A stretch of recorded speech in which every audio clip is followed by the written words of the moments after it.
Beno, arratsaldeon guztioi, da eskerrik asko ona etortzeagatik, aurkezpen hau entzuteko eta osatzeko, espero dut behintzat. Beste liburu bat agerri da, Portugaleten. Como digo, tenemos la inmensa suerte hoy de presentar otro libro más dentro de los que están saliendo, dentro de los eventos, dentro de los actos que se están celebrando este año 2022 con motivo del 700 aniversario de la Villa de Portugalete, de la fundación de la Villa Jarrillera. Este sería el tercero de estos tomos, de estos libros que van apareciendo. Ya han aparecido dos anteriormente, Enredados en la lana, de Javier López Isla, el de Xavier Martín de Bilbao, Tallas en piedra, de la Basílica de Santa María, de Portugalete. Y bueno, pues ahora tenemos el nuevo libro que presentamos aquí delante del público de Fidel Bilbao Mateo, María Díaz de Haro, apodada La Buena, señora del medieval señorío de Vizcaya, que pienso que este es un título muy bonito, muy interesante, y que ya pues da un poco lugar, o le explica un poco al público, al lector, lo que puede esperar dentro del tomo que se presenta en esta ocasión. Bueno, la verdad sea dicha es que en la vida a veces se presentan ocasiones muy afortunadas. Para mí esta es una de ellas, y además con las palabras que quiero desgranar hoy aquí acerca del autor y de su obra, pues le quiero dar un poco las gracias a Fidel, las gracias por su amistad, una amistad de tantos años, de tantos gustos y tantas aficiones y tantas horas de charla compartidas, ¿verdad, Fidel? Y bueno, pues hace unos cuantos años, ¿verdad, Fidel? Tú realizaste una obra muy bonita, muy interesante, que desgraciadamente igual no está tan conocida como esta, pero que espero que también en el futuro tenga mayor difusión, si cabe. En esa obra, sobre los acrósticos portugalujos, ¿verdad? En una fecha de 22 de marzo de 2004, pues yo hacía una pequeña introducción a tu trabajo, a tu obra. Algunas de las palabras de ese momento las quiero repetir hoy aquí, porque digamos que es una especie de ida y vuelta, ¿no? De algo obligado, de un agradecimiento de amigo a amigo, de compañero a compañero, agradecido y obligado, como digo. Por eso digo que en la vida, aunque muy raramente se suele dar esta feliz circunstancia de que a uno le pidan que redacte un prólogo, ¿no? Pues ahora tengo una presentación, y tengo una presentación para este libro. Esta ocasión pienso que siempre enormemente alegre, llena de gozo, es fausta, en mi opinión, y como digo, porque es una amistad de muchos años. Es un conjunto poético del cual luego el autor, por supuesto, que es el que tiene que hablar, se explayará y les explicará a ustedes todo lo que él desee. Bueno, hablar de Fidel, pues podríamos hablar muchas cosas, he dicho ya algunas. Fidel Bilbao Mateo nace el 7 de junio en Munguía, en el año 1971, se hace portugalujo de adopción hacia 1979, ya es en tierna edad, comienza a escribir de modo autodidacta y ha seguido así el resto de su vida. He de decir aquí que Fidel Bilbao creo que es el único portugalujo que ha escrito una novela de ciencia ficción, ¿verdad? Tengo entendido. Creo que sí. Creo que sí. Novela de ciencia ficción que yo con gran gusto hace ya unos cuantos años leí. Bueno, por otra parte tiene... Sí, y luego pues me acuerdo la primera vez que vino a visitarme al archivo administrativo municipal, en la casa consistorial del Ayuntamiento de Portugalete. En aquella época, Fidel, tú estabas preparando también una obra poética sobre Lope García de Salazar, que creo que se titula El condenado de la torre, ¿no? El prisionero de la torre, sí, perdón. Entonces, bueno, pues eso fue hace ya bastante tiempo. Su literatura es amplia, es variada, los registros son muy distintos, son muy ricos. Luego hablaré un poquito de esto, pero muy brevemente. Sufre de epilepsia desde los 16 años, ha sido presidente de la Asociación de Epilepsia de Vizcaya. Su literatura es un intento de recuperar la literatura clásica y la épica medieval. Es un entusiasta de la historia antigua y de la arqueología, pasión que nos une, entre otras. En la actualidad es secretario de la Sociedad Recreativa Burgalesa Castellano-Leonesa de Portugalete. Allí desarrolló sus buenos oficios con todo el papeleo, con todo el asunto burocrático, ¿verdad? Y creo que están contentos con su gestión. Bueno, no. Nunca llueve a gusto de todos. También está intentando pasarse a la música en la interpretación de melodías improvisadas con instrumentos de cuerda, guitarras o laúdes. Luego, bueno, tiene alguna pequeña sorpresa a ese respecto para nosotros aquí, aunque la técnica barroca que utiliza no le permite tocar con otros músicos. Bueno, la obra que tenemos aquí, que presentamos hoy ante ustedes, pienso que es una obra que faltaba en la bibliografía portugaluja, y máxime en este año 2022. Bueno, la portada de la obra es bastante explícita, ¿verdad? El título ya le he citado. Se ve a la giganta, María Díaz de Haro, la nueva giganta de Portugalete. Abajo está la escultura, que está en la rotonda, arriba, en la parte que ustedes conocen muy bien, entre Simón Bolívar y la avenida de Carlos VII. Y bueno, pues es una obra poética, pero de carácter histórico, y de carácter histórico fundacional de la villa de Portugalete fundamentalmente. Pero no contento con eso, Fidel hace un repaso a la historia del reino de Castilla y León desde el siglo XIII, o sea, desde Alfonso X el Sabio en adelante. Luego pasa a historiar también los siguientes monarcas y además, y eso también le honra, pasa revista a los señores de Vizcaya. Y después, no solamente habla de la fundación, por supuesto, de la villa de Portugalete y de la señora María Díaz de Haro, señora de Vizcaya, en aquellas etapas. Habla de sus rifirrafes y de sus luchas con su tío, don Diego López de Haro V, el intruso, en fin, que si entro, que si salgo, que si vuelvo al señorío, regreso, etcétera. Todas esas intrigas palaciegas a nivel señorial, a nivel del Reino de Castilla. Bueno, en fin, es que pasa a revista todo, pasa a revista incluso la peste negra de 1348. Otra cosa muy interesante es que hace un parangón y una serie de paralelos con el momento actual también. O sea que es una obra que sirve de puente, nunca mejor dicho, por lo tanto viene realmente, adecuadamente, es exprofeso, la obra o el trabajo es profeso para el momento que estamos celebrando en estos momentos en Portugal, en estos instantes en Portugalete, que es el momento de la fundación. Porque pone en contacto el futuro, pone en contacto, el pasado, el presente y a la vez también el futuro esperanzador que todos queremos y que todos esperamos para la villa de Portugalete.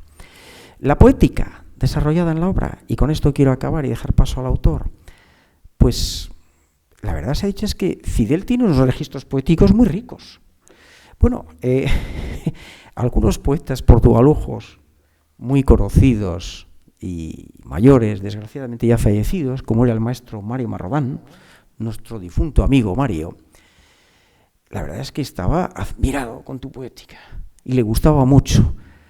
Es una poética a ratos muy lírica, se puede observar en las páginas. No voy a dar ejemplos porque para eso está el libro, que ustedes lo lean y lo aprovechen y lo disfruten. A ratos muy lírica, a ratos dura también, como si las frases estuviesen ejecutadas a cincel. ¿Qué diría yo a cincel? Con un escoplo. Deliberadamente a veces Fidel es oscuro en algunos pasajes, pero esa oscuridad no es tal. Esa oscuridad esconde una gama de significados enormemente rica. El libro es un libro de poesía, no es un tomazo de 300, 600 páginas, perdónenme a ustedes la expresión tan vulgar.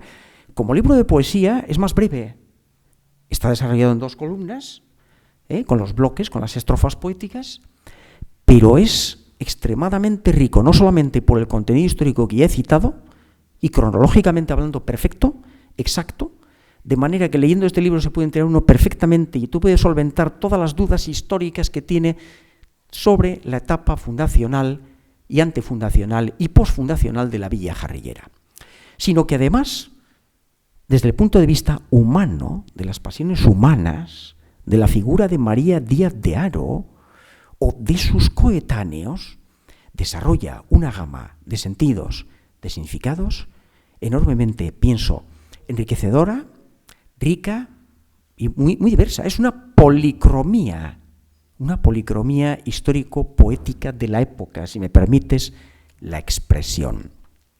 De vez en cuando también hay otro factor en Fidel que desgraciadamente a veces las personas no sé, quizás por un prurito de excesiva seriedad, de que todo lo académico o lo culto tiene que ser serio, ¿verdad, Fidel?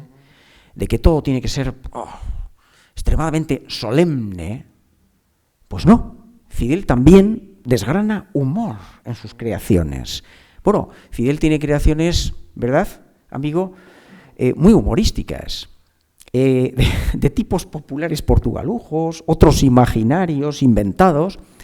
En este caso, inclusive cuando está hablando de personas históricas cuyos avatares vitales más o menos han podido ser conocidos o no, Fidel ofrece notas de humor, que yo pienso que en cualquier obra, incluso hasta en la obra más seria, nunca está de más, y máxime en los últimos tiempos que nosotros hemos corrido, ¿no?, que estamos todavía un poquito atravesando. Bueno, dichas estas palabras, amigo Fidel, es un placer poderte presentar aquí. Ha llegado el momento, ha llegado tu día, se ha publicado tu libro en Portugalete y además con motivo del 700 aniversario de la vida de Portugalete, y ya te cedo el testigo para que nos vayas explicando qué has querido contarnos con tu obra. Hola, buenas tardes.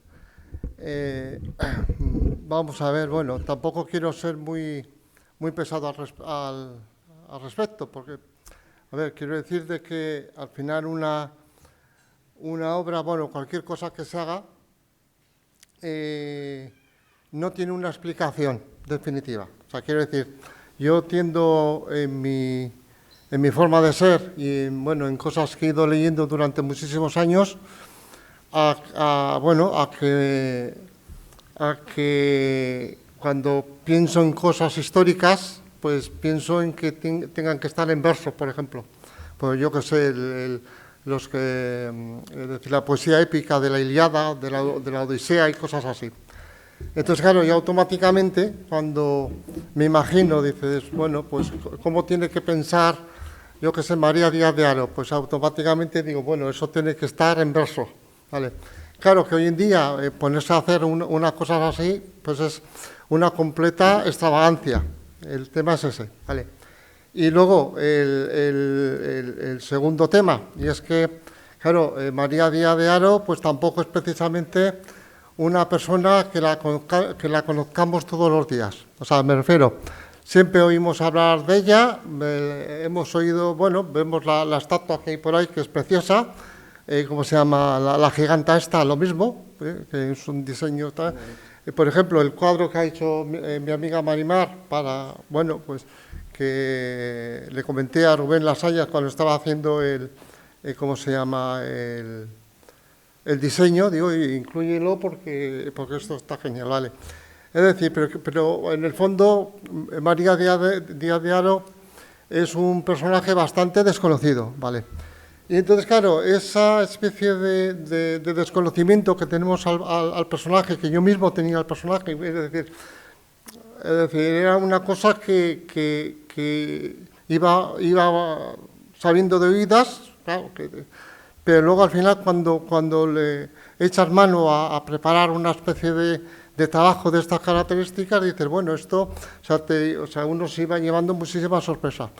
La fundamental, que tampoco os quiero aburrir, la fundamental, ¿cuál acaba siendo? Y es que, claro, María Díaz de Haro, aparte de que nosotros la conocemos en la idea de haber fundado la Villa de Portugalete, es decir, acaba, entre comillas, llevando las riendas digamos, de su casa familiar, vamos, de su dinastía que llevaba el señorío de Vizcaya, pero bueno, acaba llevando las riendas, ¿por qué? Porque era aquella una época desastrosa, es decir, llena de guerras, llena de conflictos, una época en la que casi prácticamente parecía una película de Scorsese. Yo cuando estaba escribiendo o cuando estaba mirando el tema, digo, si esto es una película de Scorsese. O sea, además, en momentos muy crudos. Entonces, era una persona que o sea, además entiende la reflexión que hay que hacer al respecto, que por ser mujer no la tenían en cuenta. O sea, esto tiene que quedar un poco claro porque si no, si no se entiende el problema. Es decir, el padre de ella acaba falleciendo, es decir, el hermano, que es el hermano que sería el que tiene que llevar adelante el señorío de Vizcaya, hace un levantamiento contra el rey, también se lo cargan, etcétera. Todo es así de imposible, ¿no? Entonces, ella, digamos, desde su perspectiva femenina, hombre, que hoy sería ya, entre comillas, una perspectiva pues, un tanto feminista, claro, pero bueno, eso ya sería otra historia. Es decir, por lo menos desde su perspectiva femenina, es decir, de aguantar la situación, de mejorarla, claro, es decir, iba haciendo una serie de logros y tenía mucha más coherencia que los hombres que había en la época, que eran pues, guerreros, ¿vale?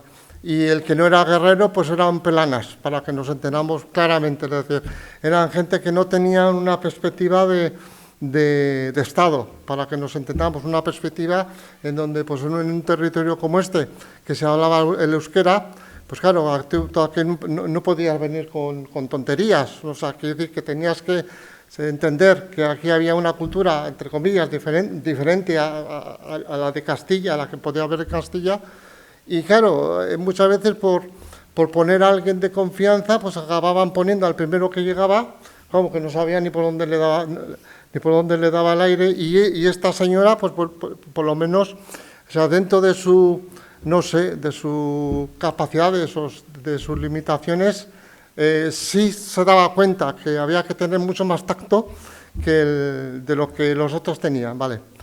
Y bueno, y por lo tanto quiero decir de que esta obra, por eso mismo tiene una complejidad mucho mayor, es decir, el abordar un personaje así, pues tiene una complejidad mucho mayor, es decir, fuera parte de que a mí se me haya ocurrido hacerla en verso, porque vamos, es decir, por así decirlo, esa cierta costumbre que tengo yo de reivindicar las cosas en verso, la poesía. Pero bueno, un poco también por el hecho de que el reivindicar cosas en verso también tiene un poco de ser alternativo, es decir, de no hacer siempre las cosas de la misma manera de que estamos acostumbrados a que todo es pues bueno, prosa, una prosa más o menos periodística, que no es mala, en cierto sentido. Pero a veces la prosa periodística es un tanto seca y a veces un tanto simplista. Luego que me perdonen la gente los periodistas.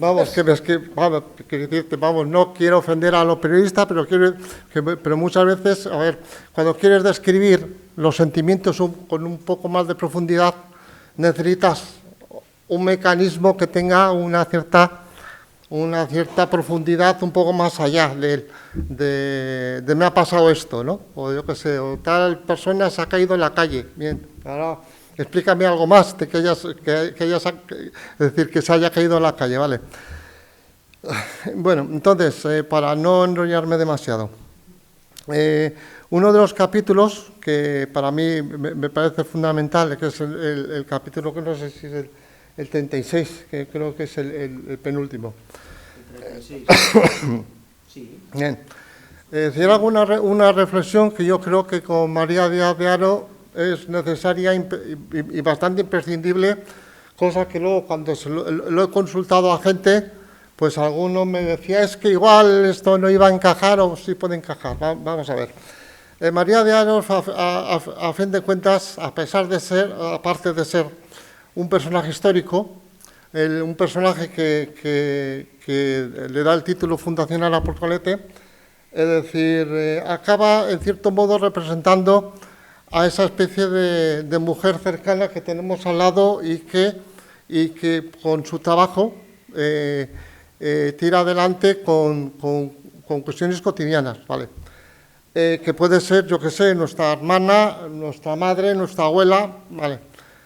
O no sé, o sea, por no comparar, o sea, vamos, a ver, no quiero compararla con una virgen de Lourdes, ¿no? ¿vale? Porque tampoco haría falta esa comparación. Pero sí un poco ese ideario extra que tiene. Y se me ha ocurrido que no sé hasta qué punto luego son ideas si hacen falta o si sirven o si dan algo no sé, de progreso, ¿no? Entonces se me ha ocurrido hacer una especie de intento de que la obra no sea una obra solamente medieval, ¿no? O sea, una obra, digamos, viejuna, ¿vale? Sino que tiene que ver con el presente. Efectivamente, que tenga elementos que luego el lector, cuando lo que acaba de comentar, ¿verdad? Efectivamente, elementos que tú cuando te metas a ellos digas, cocho, esto lo puedo reconocer en el tiempo presente, ¿vale? Porque hay, por ejemplo, en Hollywood, que esto es un detalle que la gente no sabe, en las películas de romanos, cuando es decir, iban a hacer una película de romanos, una película histórica, entre ellos, entre el equipo técnico, se decían que iban a hacer, pues, para entenderse entre ellos, ¿no? Claro, eso al público no se lo decían, pero entre ellos se decían. Decían, vamos a hacer una película de disfraces, porque ellos sobreentendían de que, bueno, iban digamos, ¿cómo se llama?, a disfrazarse y poco más, y hacer un poco el paripé, yo que sé, en Ben-Hur, en Espartaco y todos esos, que luego en el fondo, pues bueno, es decir, no tiene nada que ver, el Kirk Douglas, por muy bien que quede la película, pero bueno, es un actor, que ese señor pues está viviendo estupendamente y no es un esclavo que está pasando hambre, para que nos entendamos, ¿vale? Entonces, quiero decir, yo quería ir más allá de todo eso, ¿vale? Y se me ha ocurrido que yo no sé al final si uno sabe lo que hace o hace las cosas bien, pero bueno, las intenta hacer, esa especie de listado de personas, ¿vale?, a las que yo es decir, he necesitado, entre comillas, recurrir a ellas en el sentido de que, claro, yo a María Díaz de Haro, bueno, yo y ninguno de nosotros sabemos cómo era, no sabemos si era alta o era baja, o si tenía los dientes salidos o no tenía los dientes salidos. Bueno, entonces, muchas veces las personas que uno tiene en su entorno, ¿vale?, pues te sirven de molde, ¿no? Bueno, y por lo tanto, personas de las que uno ha ido conociendo, igual que Marimar, que ahí está Tere, o está Isabel, Ana, Juli, pues claro, pues muchas veces si una de las personas, yo que sé, en un momento determinado yo necesitaba que María Díaz de Haro se enfadase un poco, pues claro, yo no sé cómo se enfada a veces una persona, ¿no? Entonces me fijaba en cómo se enfadaba tal persona y eso me acababa sirviendo, ¿no? Y cosas de ese tipo. Entonces, al final, quiero decir que las cosas acaban siendo así de... Bueno, no voy a decir de simples, pero sí de, bueno, que uno sabe las cosas, pero no las sabe todas, no las sé todas. Que puede parecer, porque siempre estamos acostumbrados a esa idea de que hacía Umbral, de yo vengo a hablar de mi libro, luego al final, pues bueno, es decir, ese señor iba a hablar de su libro, pero bueno, de cuatro historias. Y bueno, muchas veces, pues, llegar a ese tipo de concepto, pues cuesta más o menos. Y una cosa que quería hacer, no sé si servirá, ¿me atrevo? ¿Me atrevo ahí? Bueno, me atrevo, bien. Atrévete, sí. Perdonad puedes que me voy a levantar. Eres capaz de eso y demás. Adelante.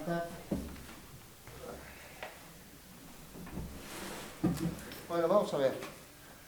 Habitualmente yo ya sé que esto es una cosa que solamente, a ver, entre comillas, se me va a poder ocurrir hacer a mí, poder fotografiar. Es un laúd. Bueno, hay uno de los personajes del libro. Sí, un Bersolari. Efectivamente, que es un Bersolari. ¿Y cuál es el tinglado? Pues que... claro, es un Bersolari que toca el laúd. Habitualmente estamos en unos tiempos donde casi nadie ni enseña un laúd, ni lo tiene, ni nada de eso. Y mucho menos, pues claro, se puede poner a hacer algunos punteos. A ver, con perdón.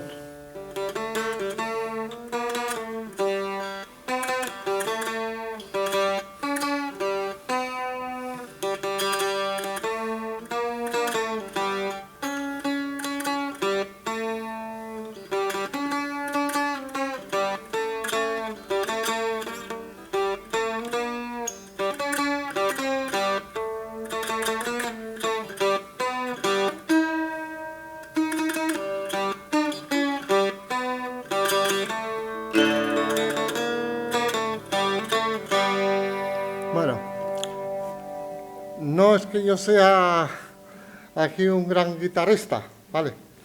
Pero por lo menos, entre comillas, habéis visto a alguien, esto, quiero decir, no es exactamente un laúd medieval, quiero decir, que este tipo de diseños son de 1880, que en España cualquier cosa se le acaba llamando laúd o guitarra, quiero decir. Y bueno, es decir, tampoco hace falta saber tocar un laúd para escribir una obra medieval, bien, pero en mi caso se tercia de que bueno, que yo, bueno, en mis manos se han caído algún laúd, ¿vale? Por lo menos como curiosidad, yo no sé hasta qué punto, cuando se hace una conferencia, nos ha transportado. Vale, no sé hasta qué punto cuando se hace una conferencia se hace esto, ¿vale? Pero bueno, que sepáis que así soy yo de friki, así, por así decirlo. Somos frikis, todos, ¿eh? Vale. En Portugalete Bueno. estamos unos cuantos frikis. Y una cosa, y ahora, bueno, pues que Marimar nos haga algún comentario sobre el cuadro que ha hecho sobre María Díaz de Haro. Que ya por mi parte, pues tampoco hace falta dar más historia. Pues buenas tardes. Pues lo primero que con la obra pues que he realizado de María Díaz de Haro, pues lo que he querido representar no solamente pues la fundadora de la villa, que es pues lo más grande, que es muy importante, o una persona noble o una gran mujer pues que fue señora de Vizcaya, sino que he querido representar un poco la parte humana, la parte de mujer, la parte femenina, y la he querido representar como una persona con sentimientos y con emociones. Por eso en la obra pues aparece una actitud un poco melancólica, con unas luces, unos colores de fondo como de un ocaso, de un atardecer, como si hubiera cierta melancolía en la composición. Luego junto pues con la carta a Puebla pues que lleva en la mano, y luego en el fondo se ve como dos cerros, como si fueran dos colinas pues que representan la orografía de Portugalete, porque es como si hubiera intentado imaginar el Portugalete del siglo XIV, pues con muy poquitas casas. De hecho, cuando hice la obra, es como que de alguna manera interpreté que pudieran ser incluso dos cerros donde actualmente estaría lo que es Aspaldico, y la otra pues podría ser tranquilamente la colina de los Hoyos, aproximadamente, que son como dos colinas muy sinuosas que hacen una forma así parecida. Y bueno, y me inspiré que en esa época pues era mucho más verde, como mucho más natural, como una zona más tranquila, como más pastoril, como más natural y tal. Y bueno, y la he querido representar pues como que no solamente es una personalidad pública, una persona noble, una persona importantísima en Portugalete por ser la fundadora de la villa, sino que también pues es una mujer con sentimientos, con emociones, que también sufre, que padece, pues porque al final en la historia pues bueno, tuvo un papel importantísimo, pero sí que es verdad que estuvo sola como en un mundo muy de hombres, en el cual pues al final, hasta que prácticamente no desaparecieron casi todos los hombres de alguna manera, pues no quedó ella luego al final, o sea, cuando tenía pues todo el pleno derecho al fin y al cabo en toda esta historia. Y le presento esa melancolía, está como con la mirada un poco baja, como que se la ve que tiene sentimientos. Y bueno, pues me parece que es una obra pues muy pertinente para el 700 aniversario y bueno, pues también para que participe también en el libro, porque bueno, la verdad que le pega bastante por el evento en el que estamos. Y bueno, pues básicamente sería eso y paso la palabra a Fidel. No, bueno, es decir, si algo hay que matizar más de María Díaz de Haro, si habría que matizar más, aquí me refiero. Es un personaje, lo pasó muy mal. O sea, es decir, se le murieron 2 hijos siendo niños, ¿vale? Y bueno, y al hijo que entre comillas tenía que llevar el señorío de Vizcaya, que era un cafre, era un sanguinario, pues se lo cargaron. Entonces, quiero decir, como digo yo a veces, es un personaje que su familia, pues casi hay que contactar con ella por medio de la Ouija, ¿para qué? Por ser, ya me podéis permitir el humor, aunque sea negro, ¿no? Pero es que era así la situación. Y era una situación que, vamos, que no nos pensemos que claro, que llevabas la contraria al rey y ya no pasaba nada. Llevabas la contraria al rey y ahí se armaba una gorda y con sublevaciones, con movidas, ¿vale? Y claro, una de las cosas que también habría que apuntar o que comentar es que el hecho de hacer una villa en aquella época, hoy pues, para nosotros no es nada, es una cosa que como que no pasa nada, ¿no? Es una cosa que no tiene importancia. Pero en aquella época era un signo de progreso bastante importante por lo siguiente, porque una cosa que está escrito, aunque esté en verso, está escrito, ¿vale? Es decir, por el hecho de que los señores feudales de la zona hacían unas perrerías imaginables, vamos, es decir, aquí rodaban los conflictos y la sangre cada por tener. Entonces,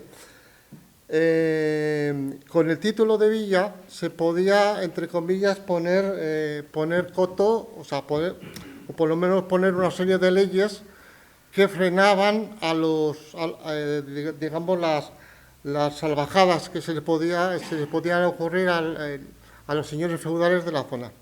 Claro que eso a los señores feudales de la zona no les hacía ninguna gracia. Y creo que la carta fundacional, si mal no recuerdo, pues desapareció en un par de ocasiones. Es decir, ¿por qué? Porque no es que desapareciese así alegremente, como que se la lleva el Espíritu Santo, no. Eso en el fondo, pues, había, es decir, algún noble de la zona que diría, esto es una basura. Ya sabes por qué desaparecía. Pues no hace falta decirlo. Sí, pero había una cosa que era lo que se llamaba presentar el respeto a la Carta Puebla. Entonces, cuando presentaban el respeto a la Carta Puebla, se tenía que levantar encima de la cabeza, por encima de nuestras cabezas. Era un símbolo de acatamiento y de respeto. Claro, ¿qué les ocurría? Que se solían meter en lo que ahora llamamos un bote, y entonces era un barco de pasaje en la ría. Igual hacía malo, igual era una etapa mala, o con una galerna del Cantábrico, y además lo que les ocurría es que estaban muy contentos, lo habían celebrado, habían bebido y habían comido, y entonces la frase es, se cayó en agua, se estragó, se dice en castellano antiguo. Está bastante claro. No se sabe, pero podemos pensar, porque en otras ocasiones, cuando hacen lo que se llaman, ahí está Rubén Lasayas, el presidente del Barómetro, que hemos hablado muchas veces, él y yo, de estas cosas, de los actos posesorios. En los actos posesorios que iban por la ría, también les ocurrían cosas. Pero si les ocurrían cosas era pues porque estaban un poco alegres, un poco contentos, y probablemente fue por eso, amigo Fidel. Pero bueno, perdona la interrupción. No, puedes seguir. Si no es una cuestión, quiero decirte que vamos.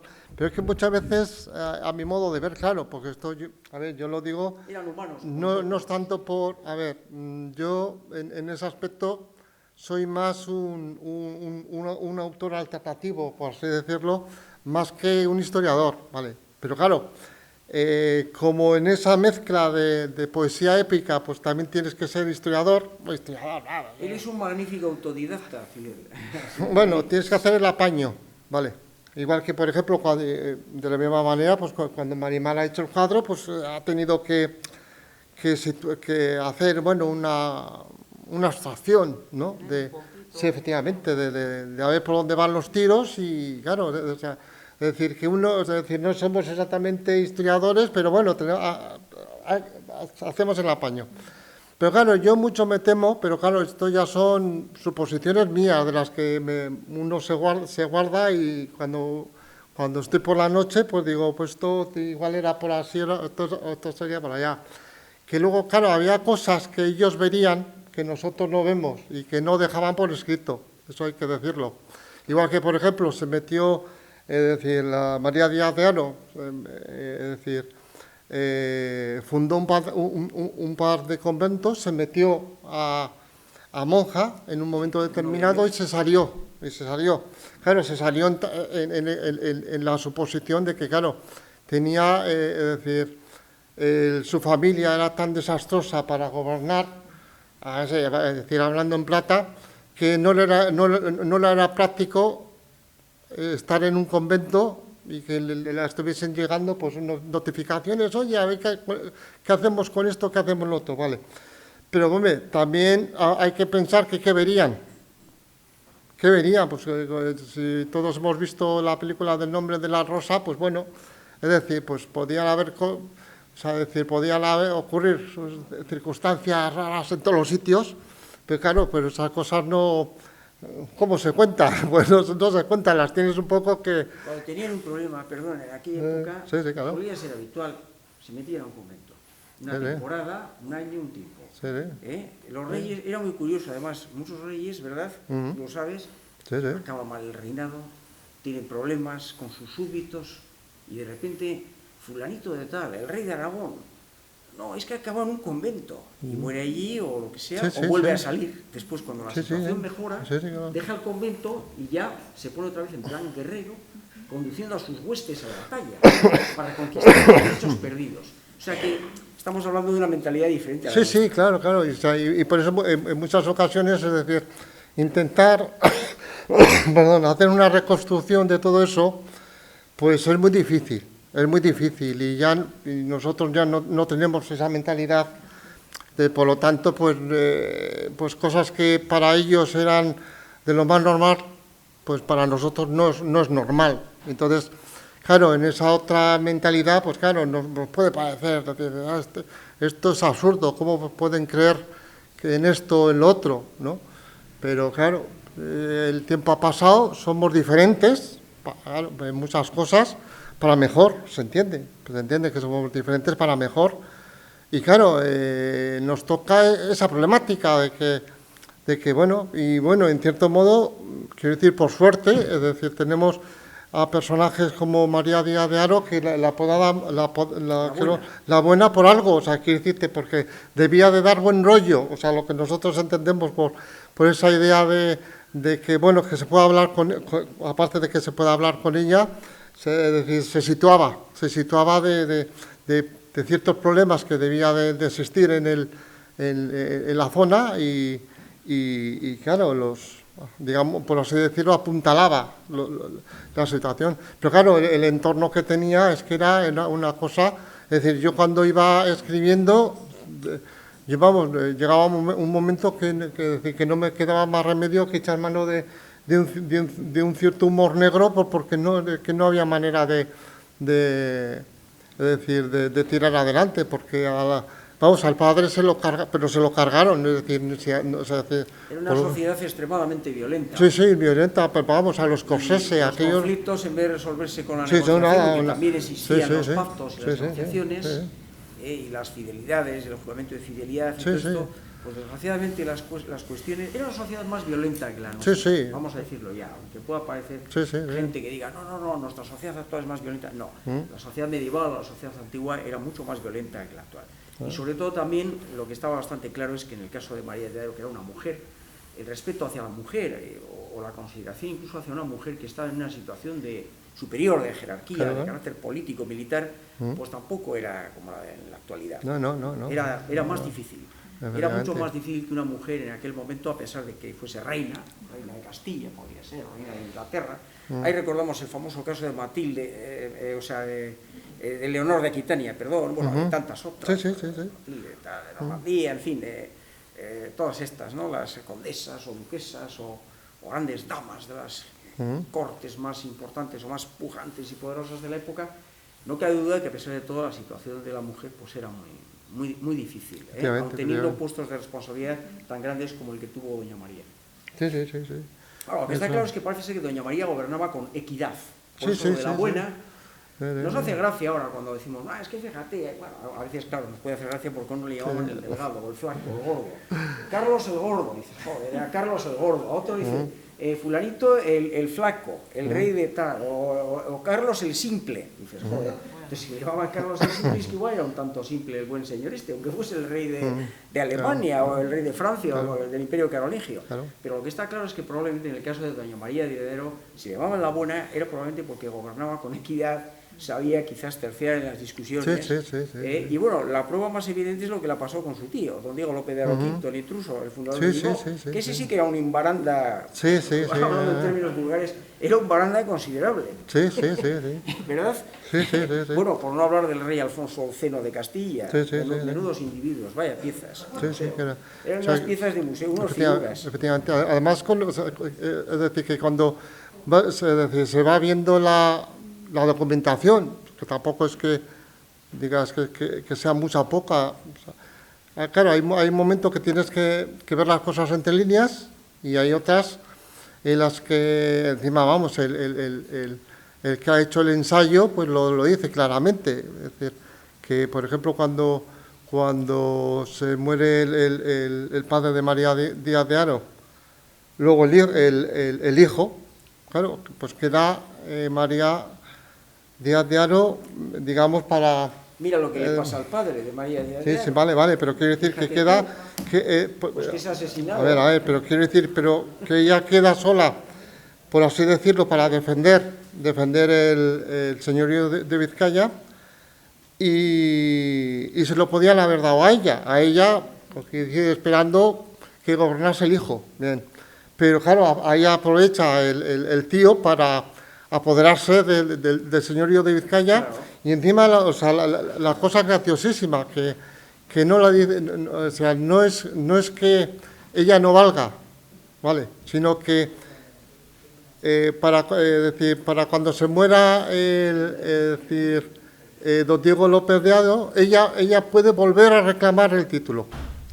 Luego vuelve. Claro, y vuelve a reclamarlo. El rey tiene una trifulca con su padre, efectivamente. Y se lo cargan al padre. Entonces, claro, es decir, lo alucinante es esto de cómo, es decir, se quitan a la persona del medio, que no dicen, oye, pues tú vales, o esperamos a que valga tu hijo y lo vas haciendo tú, que lo sabes hacer bien. No, se lo pasan directamente a don Diego López de Haro. Eran de arrebatos, de espada pronta. Sí. Y entonces, claro, que eso ahí se ve que no tiene eso ni pie, o sea, no voy a decir ni pie ni cabeza, pero bueno, quiero decirte que los legisladores, pues bueno, yo me imagino que poco a poco iban haciendo su sabiduría y aquello funcionaba. Pero claro, acabas viendo, dices, pero esto no tiene, vamos, entonces claro, por eso a la larga, es decir, la reflexión que todos deberíamos hacer con María Díaz de Haro, es una reflexión mucho mayor de la que nosotros pensamos, más allá de que sea la fundadora de Portugalete o la fundadora de Lequit y de Ondarra. O sea, quiere decir que son personajes que tienen otro tipo de proyección. Es decir, que cuando los abordas ese tipo de personajes, no te puedes quedar indiferente, no puedes hablar de unos individuos, de unas personas como si fuesen unas máquinas, sino necesitas otro tipo de reflexión existencial que, claro, que menos mal, a ver, es decir, no quiero ponerme flores, menos mal que yo tiendo a ese tipo de reflexiones existenciales y digo, voy y las pongo, ¿no? Pero claro que habitualmente otras personas que hayan abordado ese tipo de personajes, claro, o sea, es decir, se les va a escapar de las manos sí o sí, porque son personajes muy complejos y claro, y personajes que hasta cierto punto nos tienen que hacer reflexionar. Vamos, a mí me lo ha hecho reflexionar según iba escribiendo, es decir, de la problemática de la igualdad de género y cosas así de hoy en día, que vamos, que salvando ciertas distancias, pero tenemos problemas muy parecidos. O sea, es decir, no es exactamente lo mismo, se entiende, no es exactamente lo mismo, pero muy parecidos. Es decir, de cómo hasta cierto punto, es decir, cualquier mujer que quiera acceder a un puesto de trabajo, pues tiende a tener unos ciertos problemas mucho mayores que si es un hombre. Eso es Siempre ha sido así. Eso es sí o sí. Pero claro, si vamos a decir es que no, vamos a contar otra película, pues claro, pues ya vamos a contar otra película.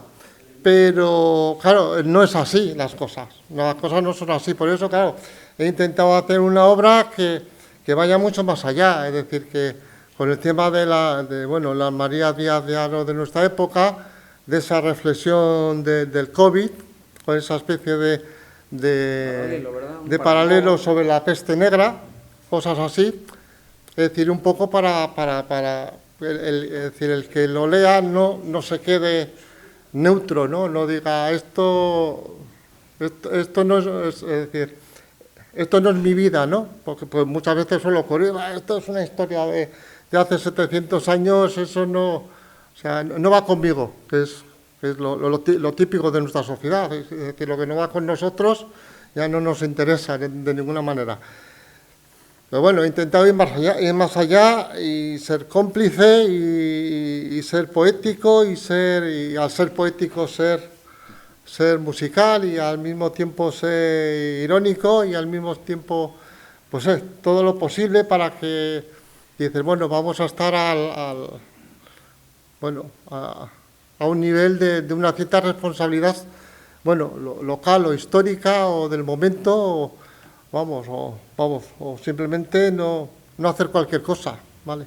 Que yo precisamente cuando presenté el proyecto, vamos, ni se me ocurría de que esto se fuese a publicar. Digo, solamente con que a la gente esto le diese ideas o le sugiriese reflexiones, me daba con un canto en los dientes y me sigo dando con un canto en los dientes. Pero bueno, si va más allá, mejor. O sea, si esto invita a la reflexión, a cosas, no sé, a que de aquí pues venga otro y diga, pues a mí se me ocurre esto, no sé, de otra manera, pues mejor. Es decir, si me llevan la contraria también, porque muchas veces son cosas que son aproximaciones, es decir, claro. O sea, perdona, entonces puedes decir un poquito, ¿verdad?, lo que yo he dicho también al principio, este libro sirve de puente. Sí, total. Puente, de nexo de unión entre el pasado nacional, portugalete, aquel completamente. Pasado medieval del siglo XIV, y luego haces unos paragones y unos paralelos con la etapa actual. Claro. Con lo cual, eso le da riqueza a la obra, ¿no? Le da profundidad, le da mayor amplitud, ¿verdad? Sí. Muy bien, pues completamente. Igual que el público, ¿no? Si tiene alguna curiosidad, ya está. Si tenéis alguna pregunta que formular o algún comentario, lo que queráis hacer. La verdad sea dicha es que, como muy bien está diciendo Fidel, pues él está desgranando, él está explicando, bueno, está dando una serie de detalles acerca de algunos hechos históricos que aparecen en el trabajo, en la obra, pero bueno, lo tenéis que leer y una vez que lo leáis, pues entonces podréis ver todo y podéis tener mayor conocimiento de causa. Pero bueno, ahora es el momento, ¿verdad, Fidel? Si os parece, Marimar, para que el público pues pueda intervenir, porque es charla coloquio, y pueda formular o una pregunta o realizar algún comentario si os apetece de alguna manera. Adelante. ¿Cuánto tiempo te llevó a hacer el libro? Pues la burrada de 3 semanas. 3-4 semanas. Yo es que a veces no escribo. Yo tengo digamos, como compulsiones literarias y tengo la idea y digo, esto... Sí, pero cuenta Cuenta cómo son esas tiradas de versos, cómo trabajas. Cuéntame. Bueno, yo hace años me acostumbré, por Porque ejemplo, la gente no sabe, no te conoce. yo hace años cómo me trabajas. acostumbré a algo medianamente, bueno, no voy a decir sencillo. Yo empecé a escribir poesía normal, cuando digo normal significa sin rimarla ni nada, ¿vale? Y hubo uno que me dijo, esto no es poesía porque no está rimado. Bueno, no hay más. Entonces, eso ya me dio la puñalada y me obligué a rimar las cosas. Me obligué. Entonces, yo qué sé, pasión, sensación, bravura, ternura, cosas así, ¿no? Entonces, si te acostumbras, si lo haces muchas veces, pues al final el cerebro, pues tiende a que le salen las cosas con una cierta rapidez o una cierta espontaneidad. Esa es la técnica que yo utilizo para bien y para mal, que habrán otras mejores, pero yo no las sé, yo sé la mía. Entonces, claro,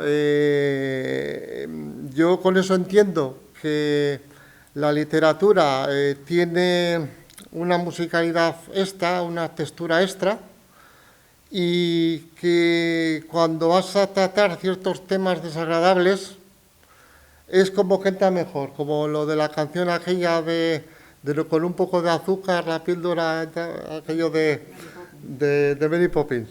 Pues parece una bobada, pero entra mejor. Es decir, la cosa más desgarradora tú la pones rimada con una cierta musicalidad y tal, y permite, pues bueno, pues ser un poco más profundo, permite no ser tan simple, porque muchas veces pues las cosas, cuando las escribes de un modo muy evidente, pues hombre, no es que sea malo lo evidente, pero claro, a veces lo evidente pues te impide, no sé, ser un poco cursi, o un poco edulcorado, un poco a lo Alejandro Sanz. Alejandro Sanz no me gusta nada. Pero bueno, porque yo considero que ese señor, bueno, si con su simpatía, si ha conseguido lo que ha conseguido, bien. Pero que bueno, pero quiero decir que consigue esa especie de ser, bueno, de que las palabras sean más bonitas de lo normal, y eso ayuda en cosas. Hombre, tampoco.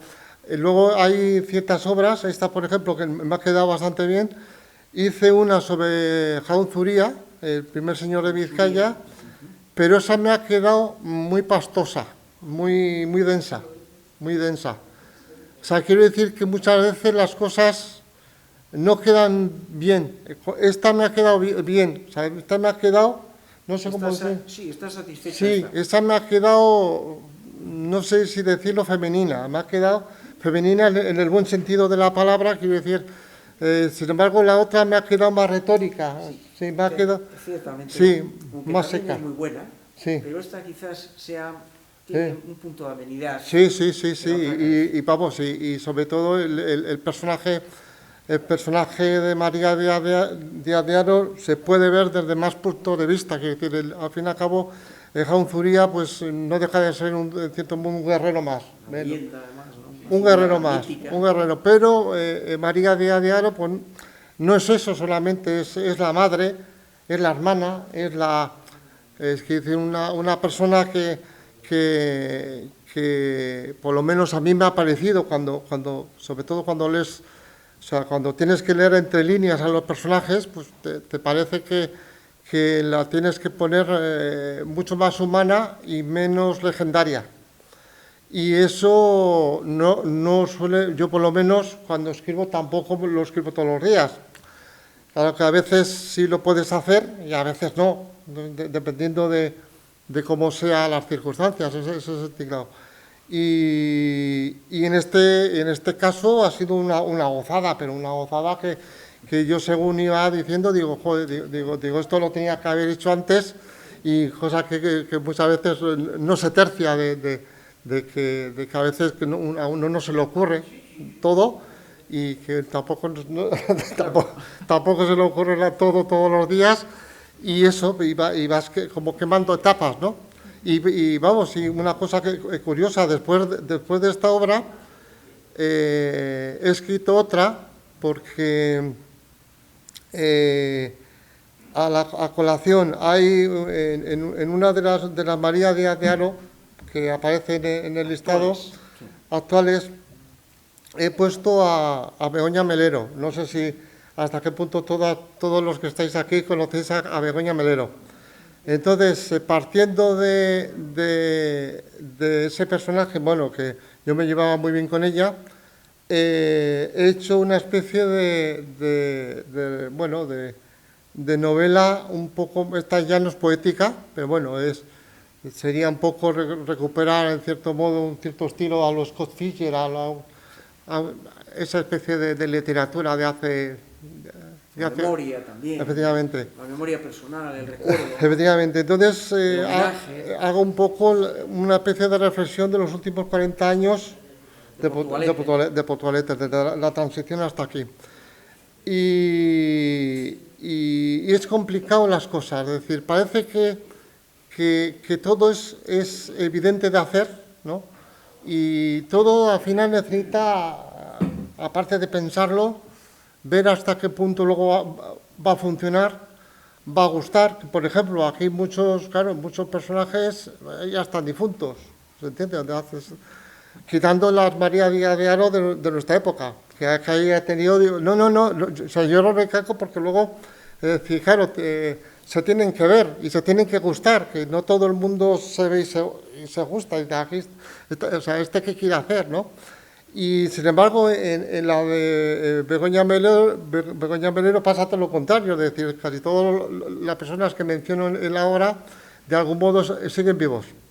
Entonces, claro, el miedo a que cuando se van a leer, dices, cocho, esto es viable, o sea, primero que sea viable, y luego claro, que no estés pensando, dices, bueno, esta persona ¿qué ha querido hacer? O igual... es decir, tiene intenciones así, pero luego al final conmigo no suele ocurrir, vamos, o no debería de ocurrir eso, mi intención no es eso, ¿no? Pero claro, que muchas veces todos los proyectos son muy complicados y dependiendo de dónde partes, la idea más boba te da quebraderos, a mí por lo menos me da quebraderos de cabeza, pero de arriba abajo, y luego, claro, es un riesgo, pero claro, riesgo en el sentido que, claro, que puede no gustar. Bueno, igual que el cuadro que ha hecho, por ejemplo, Marimar tiende mucho a los colores vivos.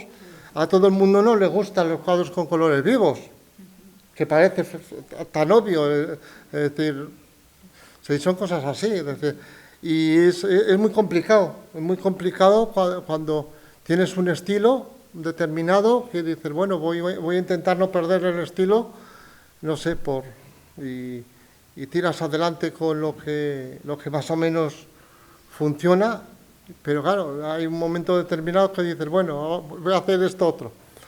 Y, perdón, y el tema funciona así de complicado.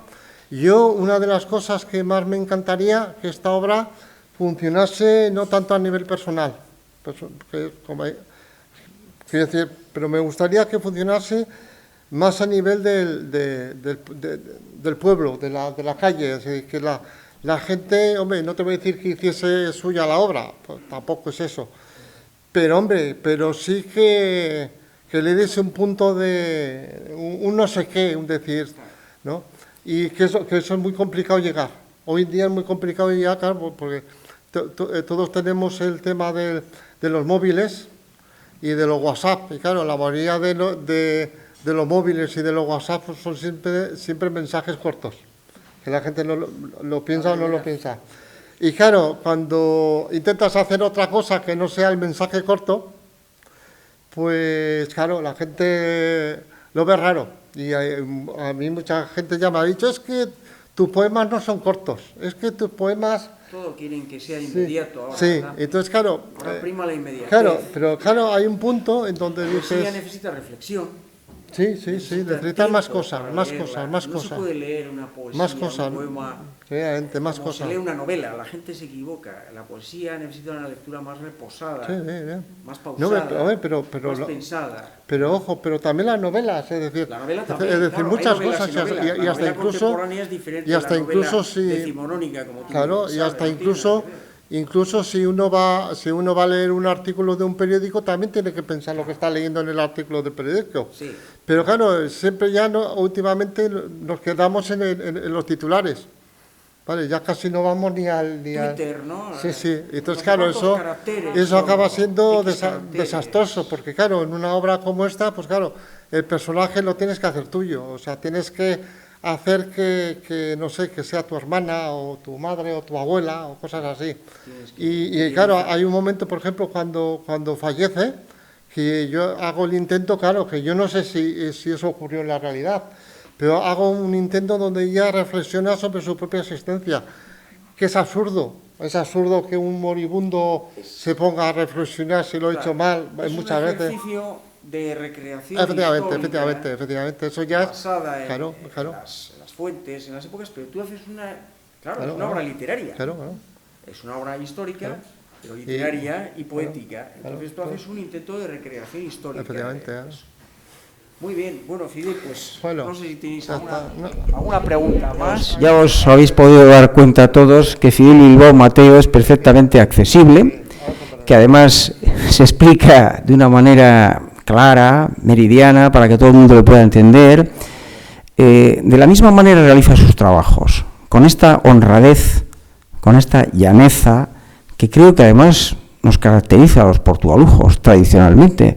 Y bueno, pues eskerrik asko, muchas gracias, es un placer poder estar contigo aquí, compartir estos momentos de triunfo para ti, de publicación de tu trabajo, de tu obra y de tu trabajo, porque mereces ser conocido y muy conocido en Portugalete, que llevas muchos años trabajando, que llevas muchos años haciendo muchas obras que has sacado de tu imagín, y bueno, pues en recuerdo de aquellos viejos tiempos nuestros, del hotel, cuando yo sigo siendo secretario de la Asociación de Amigos del Hotel, pero en aquella época, aquellas conferencias, todo lo que me ayudaste, todo lo que colaboraste, aquellos maravillosos carteles que elaboraste con tu trabajo, que también nos has ayudado a la Fundación El Abra en ocasiones, en otros trabajos y también en otros asuntos de carácter estético, porque eres un perfecto esteta, completo.